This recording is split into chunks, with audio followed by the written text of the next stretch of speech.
என்னென்ன கர்மங்கள் செய்தால் புண்ணிய லோகத்தை அடைய இயலும். ஸ்ரீரங்கம், காசி, குருச்சேத்திரம், பிருகு சேத்திரம், பிரபாச தீர்த்தம், காஞ்சி, திரி புஷ்கரம் மற்றும் புதேஸ்வரம் ஆகிய புண்ணிய ஸ்தலங்களில் இறப்பவர்களுக்கு மோட்சம் கிடைப்பது உறுதியாகும். வடமதுரை, காசி, அயோத்தி, மாயாபுரி, காஞ்சி, அவந்திகா மற்றும் துவாரகை போன்ற சந்த ஸ்தலங்களில் ஏதாவது ஒன்றில் இறப்பாராயின் அவர் வைகுண்டத்தை வந்தடைவார். சந்நியாச ஆசிரமத்தை அமைத்து அதை ஒழுக்கத்துடன் கடைபிடிப்பவர்களும் என் மீது பக்தி கொண்டவர்களும் உயிர் அவர் உடலிலிருந்து பிரியும் பொழுதும் என்னுடைய நாமங்களை உச்சரித்து கொண்டிருப்பவர்களும் பேரின்ப வீட்டை அடைவார்கள். துளசியை பயிர் செய்து கோவிலுக்கு கொடுப்பவர் மற்றும் துளசிக்கு நீர் பாய்ச்சுகின்றவர்களின் பாவங்கள் யாவும் நீங்கி மேலோகத்தில் மகிழ்ச்சியாக இருப்பர். பசு, குழந்தைகள், பெண்கள் மற்றும் வேதம் உணர்ந்த அறிவில் சிறந்த சான்றோர்கள் ஆகியோரை ஆபத்து ஏற்படும் காலங்களில் தன்னை பற்றி கவலைப்படாமல் சுயநல நோக்கம் எதுவும் இல்லாமல் அவர்களை காப்பாற்றக்கூடியவர்கள் இறுதியில் சொர்க்கலோகத்தில் தேவர்களால் வரவேற்கப்பட்டு இன்பமாக இருப்பார்கள்.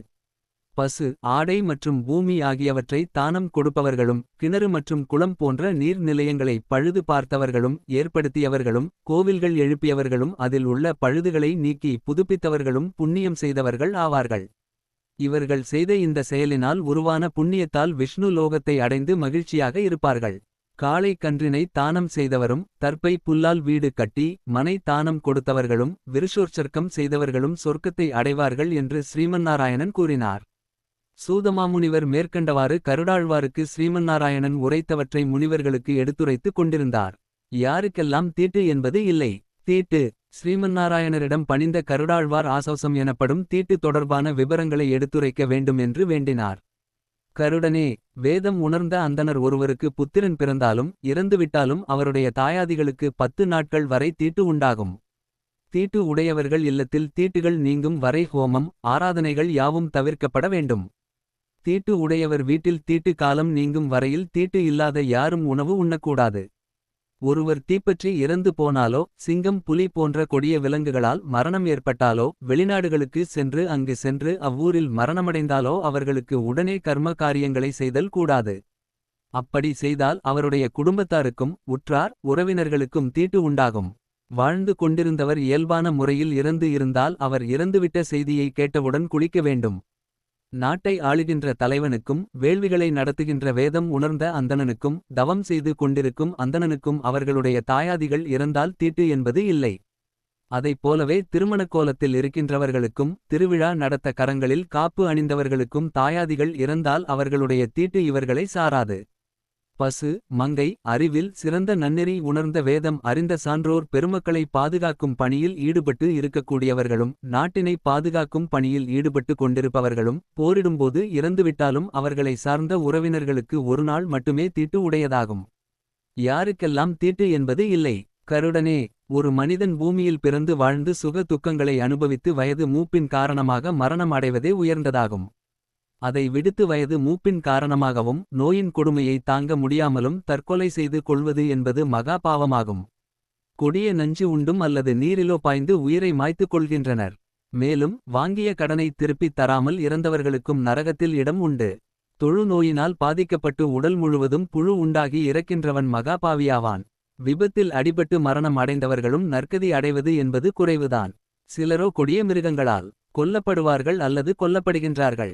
வஞ்சக எண்ணங்களின் விளைவாக தாக்கப்பட்டு மரணமும் அடைகின்றார்கள்.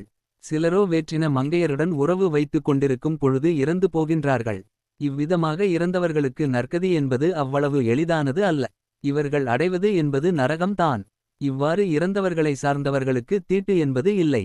இவ்விதமாக இறந்தவர் வேதம் உணர்ந்து நன்னெறிகள் அறிந்த சான்றோராக இருக்கும் பட்சத்தில் அவர்கள் இறந்த 6 மாதங்களுக்கு பிறகும் நேர்மையுடனும் உண்மையுடனும் நேரடியாக எதிரியை காணக்கூடிய சத்திரியனாக இருப்பவராக இருந்தால் அவர் இறந்த பின்பு 2 மாதங்களுக்கு பிறகும் வணிகம் சார்ந்த பணிகளில் இருப்பவராக இருந்தால் 15 நாட்களுக்கு பிறகும் இழிவான காரியங்களை செய்யக்கூடியவராக இருந்தால் இறந்த உடனேயும் அவர்களுக்கு உரிய கர்மங்களை செய்ய வேண்டும்.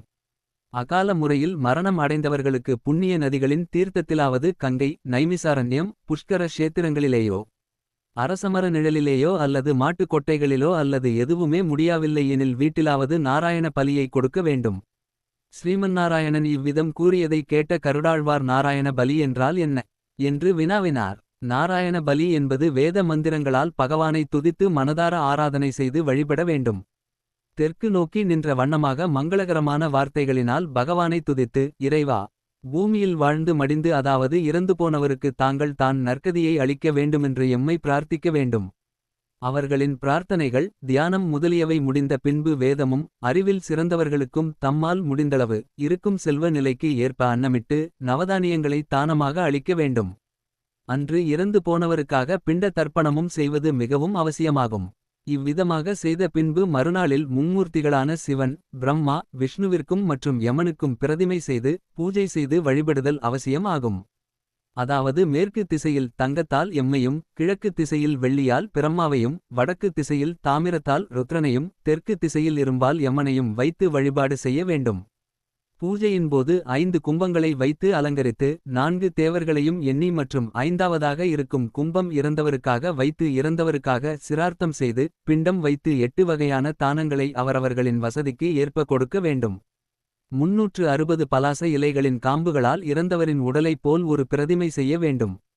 சிரசிற்கு 40, கழுத்திற்கு 10, மார்பிற்கு 20, வயிற்றுக்கு 20, தொடைகளுக்கு 100, இமைக்கு 20, இரு கரங்களுக்கு 100, முழந்தாள்களுக்கு 30, இனக்குறிக்கு 4, விருஷணங்களுக்கு 6, கால்களுக்கு 10 வைத்து மறுபடியும் சிரசுக்கு தேங்காய், முகத்திற்கு பஞ்சரத்தினம், நாவிற்கு வாழைப்பழம், மூக்கிற்கு எள்ளுப்பூவும், காதுக்கு எள்ளும், நரம்பிற்கு தாமரை தண்டும், தசைக்கு அன்னமும், இரத்தத்திற்கு தேனும், மயிர்களுக்கு சவுரியும், தோலுக்கு மான்தோலும், ஸ்தன பிரதேசத்திற்கு குன்றிமணியும், நாபிக்கு தாமரை பூவும், விருஷணங்களுக்கு பனங்காயும் வைத்து சந்தன புஷ்பங்களால் அலங்கரித்து சாஸ்திர முறைப்படி கிருத்தியங்கள் செய்தால் துர்மரணம் அடைந்தவன் நற்கதி அடைவான்.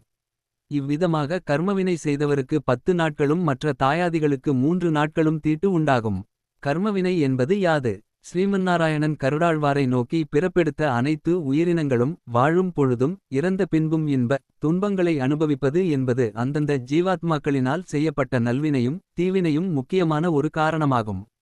பிறப்புகளிலேயே மிக உயரிய பிறப்பு என்பது மானுட பிறப்பாகும். ஏனெனில் மற்ற பிறவிகளை காட்டிலும் மானுட பிறப்பு என்பது பகுத்தறிந்து உணரும் தன்மையையும் சிந்தித்து செயலாற்றும் குணத்தையும் கொண்டிருக்கக்கூடியவர்கள் ஆவார்கள். ஒவ்வொரு பிறவியிலும் உடலுடன் கூடிய ஜீவாத்மா செய்கின்ற கர்மவினை என்பது அடுத்தடுத்த பிறவிகளிலும் பாவம் மற்றும் இன்ப கர்மாக்களாக நிழல் போல தொடரும். கர்ம வினையானது தன்னை செய்தவர் யார் என்று அந்த வினையே அவர் எடுக்கும் அடுத்தடுத்த பிறப்புகளில் அந்த வினையின் பலன்களோடு சென்றடையும். கர்மவினை வினையை செய்தவன் யாரென்று எவ்விதம் அறிந்து கொள்கின்றது என்று கருடாழ்வார் வினவினார். ஸ்ரீமன்னாராயணர் கருடனை நோக்கி, கர்மவினை என்பது கர்மம் செய்த ஜீவாத்மாவை குறிக்கக்கூடியதாகும். உடல் என்பது அழியக்கூடிய ஒன்றாகும். ஆனால் ஜீவாத்மா என்பது அழிவதில்லை. அழியாத ஜீவாத்மாவிற்கு மாறாக மற்றொரு உடல் மட்டுமே கிடைக்கின்றது. மாறுபட்ட உடலுடன் ஜீவாத்மா இருந்தாலும் ஜீவாத்மாவின் பாவ புண்ணியங்களுக்கு ஏற்ப கர்மவினையும் அந்த ஜீவாத்மாவினை சென்றடைகின்றது. இது எவ்விதம் சாத்தியம் என்றும் ஐயம் தோன்றலாம். ஆனால் இதுவே சாத்தியமாகும். பல பசுக்கள் நிறைந்து இருக்கக்கூடிய கூட்டத்தில் கன்றானது எவ்விதம் தன்னுடைய தாய் பசுவை தேடி சென்று தனக்கான பாலை அருந்துகின்றதோ அதைப் போலவே கர்மவினையை செய்தவனை வினையே தேடிச் சென்று அவன் எடுக்கும் அடுத்தடுத்த பிறவிகளிலும் அந்த வினையின் பலன்களை அவனே அனுபவிக்க வேண்டும். கர்மவினையும் தன்னை செய்தவனை அடையாளம் கண்டுகொள்ளும். வளங்கள் நிறைந்த பூமியில் வாழ்ந்து கொண்டிருக்கக்கூடிய மனிதர்கள் சொற்ப விஷயங்களுக்கும் அற்பத்தனமான எண்ணங்களுக்கும் தன்னுடைய இன்னுயிரை மாய்த்துக் கொள்கிறார்கள். அதாவது தற்கொலை செய்து கொண்டால் மட்டுமே தீர்வு கிடைக்கும் என்பது தீர்வல்ல. தற்கொலை செய்து கொள்வதன் மூலம் பாவங்கள் அதிகமாகும். செய்த செயலுக்கான வினையின் பலன்களை எடுக்கப் போகின்ற அடுத்த பிறவிகளிலும் வேறு விதமான வழிகளில் கர்ம வினையின் பலனை அனுபவித்தே தீர வேண்டும். பல பிறவிகளாக பிறப்பெடுத்து பல இன்னல்களை அனுபவித்து இன்னும் கர்ம வினைகள் மிச்சமாக இருக்கும் பட்சத்தில் அந்த கர்ம வினைகளின் பலனாகவே வறுமை கொண்ட குடும்பத்தில் தரித்திரம் உடையவராகவும் அல்லது உடல் பாகங்கள் குறைவுள்ள மூடனாக பிறந்து துன்பத்தை அனுபவித்துக் கொண்டிருக்கின்றார்கள். எப்பொழுதும் சத்தியத்துடன் இருப்பதும் சத்தியமாய் நடந்து கொள்வதுமே பெரிய புண்ணியமாகும். தானங்களில் உயர்ந்த தானம் என்பது நில தானம் ஆகும். சூழ்நிலைகளுக்கு ஏற்ப சத்தியத்தை மறைத்து பொய் உரைப்பதும் மற்றவர்களின் பொருளுக்காக ஆசைப்பட்டு பொய் பத்திரங்கள் எழுதுவதும் பெரும் பாவமாகும். பொய் சொல்லுபவர்களையும் பொய் பத்திரங்களை தயாரிப்பவர்களுக்கும் நரகத்தில் கொடுக்கப்படும் தண்டனை யாதெனில் நன்றாக சூடுபடுத்திய நிலையில் அந்த ஜீவாத்மா எண்ணெய் கொப்பரையில் தள்ளி நன்றாக வேக வைக்கப்படுவார்கள். ஒருவருக்கு தானமாக கொடுத்த நிலத்தினை மீண்டும் அவரிடமிருந்து பெறவோ அல்லது அந்த நிலத்தில் விளையும் பொருட்களினால் கிடைக்கும் லாபத்தை அவரை அனுபவிக்க விடாமல் தடையாக இருக்கக்கூடியவர்கள் நரகத்தில் வீழ்ந்து துன்பத்தை அனுபவிப்பார்கள். பாவம் செய்வதினால் ஏற்படும் இன்பம் என்பது பூமியில் எவ்வளவு அதிக அளவில் இருக்கின்றது. என்பதைவிட பன்மடங்கு செய்த பாவத்தின் விளைவாக உண்டான தண்டனையை உடல் இல்லாத ஜீவாத்மா பல காலங்கள் நரகத்தில் இன்பத்தை விட மேலான நரக வேதனையை அனுபவிக்கும். பிழைப்பிற்காக மற்றொருவர் செய்து கொண்டிருக்கும் தொழிலை எடுத்து அவரை வறுமையில் வாட செய்யக்கூடிய மானுடர்கள் 1000 பசுவை கொன்றதற்கான பாவத்தை அடைவார்கள். பாவம் செய்தவன் இறந்த பின்பு மல ஜலம் கலந்த வைதரணி நதியின் கரையை கடக்க உதவிக்கு துணையில்லாமல் ஜீவாத்மா பலவிதமான இன்னல்களை அவ்விடத்தில் அனுபவிக்கும். ஒருவரை வாழ வைப்பதற்காக அவருக்கு தேவையான உத்தியோகத்தை கொடுப்பது மட்டுமல்லாமல் அவர்களிடமிருந்து பெறப்படும் உழைப்புக்கு உண்டான ஊதியத்தை வழங்கக்கூடியவர்கள் 1,00,000 கோதானம் செய்த பலன்களை அடைவார்கள். உத்தியோகத்தை மற்றவர்களுக்கு கொடுத்து அந்த உத்தியோகத்தில் அவர்களின் உடல் உழைப்பை சுரண்டி குறைந்த அளவு ஊதியத்தை கொடுக்கக்கூடியவர்கள் நரகத்தில் கிடந்து துன்புறுவார்கள். செய்த வினையானது அவர்களின் பரம்பரையை பாதிக்கக்கூடிய வண்ணமாக இருக்கும். ஏனெனில் உழைப்பு என்பது ஒருவரின் மனம் இரத்தம் சார்ந்ததாகும். பசுக்களுக்கு துன்பத்தை இழைக்கக்கூடியவர்களும் பசுக்களை கொல்லக்கூடியவர்களும் மாபெரும் பாவம் செய்தவர்கள் ஆவார்கள். செய்த பாவத்தை அவர்களால் எந்த நிலையிலும் குறைக்க இயலாது. ஒரு பசுவை கொன்றதற்காக ஒருவன் 100 பசுக்களை தானமாக கொடுத்தாலும் பசுவை கொன்ற பாவம் அவரை விட்டு அகன்று செல்லாது. ஒருவன் நல்ல ஒழுக்கத்தோடு வாழ்ந்து வேதங்கள் மற்றும் ஞான மார்க்கங்களில் இருக்கக்கூடிய சிறந்த சான்றோர்களை வழிபட்டு அவர்களுடைய யாக தர்ப்பண பூஜைகளுக்கு எந்தவித இடைஞ்சலும் இல்லாமல் வாழ்வாராயின் அவர் அஸ்வமேத யாகம் செய்த பலனை அடைகின்றார். நல்ல பண்பும் குணமும் உள்ள உத்தமன் ஒருவருக்கு தானமாக கொடுத்த பொருளை எந்த நிலையிலும் எந்த காரணத்தை கொண்டும் அவரிடமிருந்து அபகரிக்கக்கூடாது. மனதில் வஞ்சனை கொண்டு தானமாக கொடுத்த பொருளை அவரிடமிருந்து மீண்டும் அபகரிப்பவர்கள் ஆண்டாண்டு காலத்திற்கும் மலப்புழுவாய் நரகத்தில் கிடந்து துன்புறுவார்கள். சான்றோருடைய பொருட்களை அவர்களுக்கு தெரியாமல் கள்ளத்தனமாக அபகரிப்பு செய்தவர்கள் காலாகாலத்திற்கும் நரகத்தில் கிடந்து துன்புறுவார்கள். கடவுளுடைய சொத்துக்களை ஆக்கிரமித்து அல்லது கோவில் சொத்துக்களையும் இடங்களையும் தங்களது வம்சாவழியில் மாற்றிக் கொண்டாலும் அறிவில் சிறந்த சான்றோர்களையும் பெரியோர்களையும் அவமதிப்பவர்கள் எவ்வளவு பெரிய நிலையில் இருந்தாலும் விரைவில் தாழ்ந்த நிலைக்கு வருவார்கள். கோவில் சொத்துக்களை தன்னுடையதாக மாற்றிக் கொண்டவரை மட்டுமல்லாமல் அவர்களுடைய குலமும் சேர்ந்து அழிந்துவிடும். தானத்தை கொடுப்பவர்களும் தானத்தை பெறுபவர்களும் நல்ல குணங்களையும் பண்புகளையும் கொண்டிருப்பது தானத்தின் பலனை பன்மடங்கு அதிகரிக்கும். புண்ணிய காலங்களில் தானங்கள் செய்வது தானத்தின் பலனை விருத்தி செய்யும். தை மாத பிறப்பன்று தானம் செய்வதினால் தானம் செய்தவர்கள் சூரிய லோகத்தில் வாசம் செய்வார்கள். கருடாழ்வாருக்கு ஒருவர் தானம் பெறுவதினால் ஏதாவது தோஷம் உண்டாகுமா என்று ஐயம் தோன்ற அதை நாராயணனிடம் வினவினார். தானமாக பெறுகின்ற எந்தவொரு பொருளுக்கும் தோஷம் என்பது இல்லை. ஆனால் தானமாக பெற்ற பொருளை தவறான வழிகளில் பயன்படுத்தினால் தோஷத்தின் வீரியம் அதிகமாகும். தானம் பெற்றவர் காயத்ரி ஜெபம் செய்வதாலும் புண்ணிய கஷேத்திரங்களில் தீர்த்தமாடுவதாலும் தானம் பெற்றதினால் ஏற்பட்ட தோஷத்தினை குறைத்து கொள்ள முடியும்.